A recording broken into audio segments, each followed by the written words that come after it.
Reignite your intuition, the show to grow your intuitive self. This is episode number 40, where I talk about reach for the stars and smile. My name is Angela and I'm your host of the show and a highly intuitive person by birth who never lost her connection. I am the expert in supporting you regaining your intuition and living a fulfilled and much easier life with it.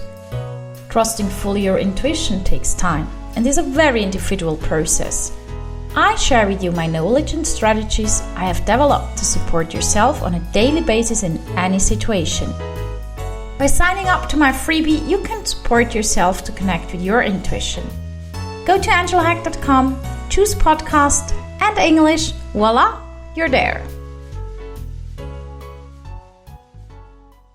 What a very marvelous title. Reach for the stars and smile.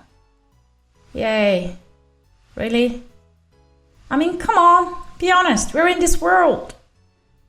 We have all these stories from people who got from low jobs to millionaires or billionaires or whatever. But it's 1 in a million or in a billion. How the heck should I be the one who is that one which reaches for the stars and smiles? There's no reason. Nobody told me when I was little that I'm good enough to do so. Guess what? We all are. What we could adjust in our way of thinking would be, what does that mean to reach for the stars? What does it mean to you? Is it really becoming that famous that you can't leave the house without bodyguards? Is it becoming that famous that you have to rent a full movie theater that you have a movie out with friends? A movie night out, with friends? Is it that what you want? Is it that what you really want? Out there are so many people that have achieved marvelous things. Most of them are not seen by others. Or by 2, 3, probably 20 persons. That's it. And for the person who did so, she reached the stars in her opinion, in her life. And then you smile automatically. And for me, that's something super important to talk about then. I reach for my stars. I definitely do reach for them. It's not easy all the time.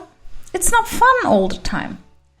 And sometimes there is this inner part saying, quit that, take a job, get regularly paid, go on vacation 5 weeks a year. That's it. No more thinking about what you need, what your clients need, whatever.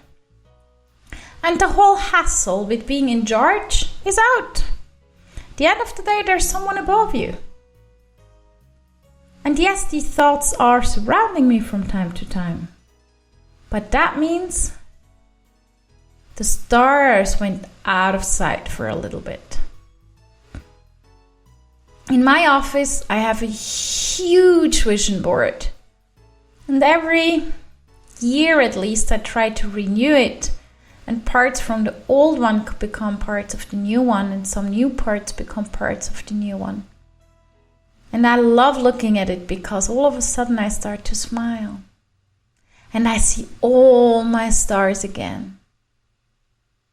And if that's not enough, actually it always is enough, but if that would not be enough, I have a picture of my soul angel that was painted for me a few years ago. Feeling that it's actually too small for what space and the place it needs, but guess what? Who cares? It's my soul. And both those things make me smile because they show me the stars the moment I've forgotten to look at them. And this is what I would like to show you. You can reach your stars. You can reach them and you are worth to reach your stars. Maybe they just got out of your sight. Maybe you're not even sure anymore what are your stars. Go and buy some magazines. Go and find some pictures online. That's not a process you got to do within a few seconds or a few minutes. Take your time. And then buy beautiful, colorful paper. Beautiful, colorful paper. And then start to build your own vision board. The most important part, I'm serious about that one, is to have your face, your person in the center of the picture. You are important. It's your vision board. If you right now think like, yeah, but that's egoistic and I have a family and I don't want to be the only one with a vision board. Why don't you make a family vision board? Make one for you. Make one for the family. Or what you could do, I don't know how big your family is if you have a family. Put in the center of the family, the vision for the family, and then for each part of the whole wheel that is on the vision board, the whole surrounding is for each person itself a corner or a part, and it has to have to be about the same size because all of you are equally important. All of you are equally important as persons with themselves. All of you are equally important as family with each other. And don't forget the part with the relationship. It's not just parents, it's also husband and wife, or man and woman, or whatever. Or woman and woman, or man and man. That's not the thing that makes the difference. The importance is that you are conscious about that you are aware of the fact that you are one person, a partner, and a parent. And if there is a family vision board, it makes your children aware of it. That mommy or daddy is a person. And mommy and daddy are mommy and daddy. But they're also lovers. Okay, they shouldn't picture that. I know that's gross. I know I didn't like that back then when I was smaller. But that's how they see and how they get taught. Mommy and daddy are persons singular. Then they are a couple, and then they are mommy and daddy.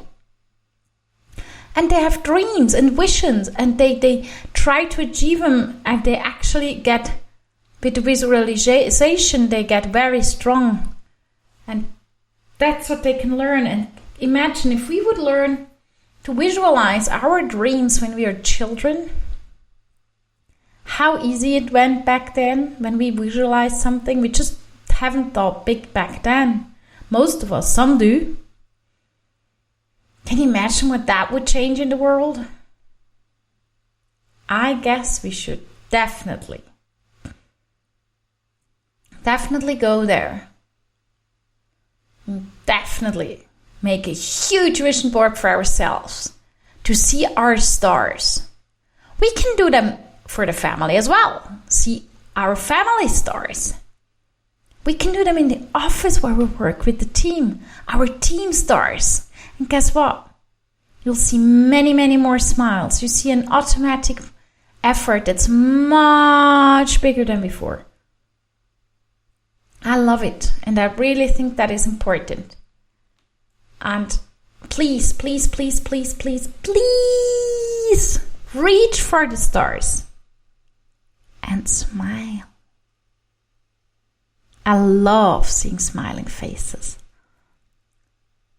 Pure smiling people are open-hearted at that moment, and they're sending out love.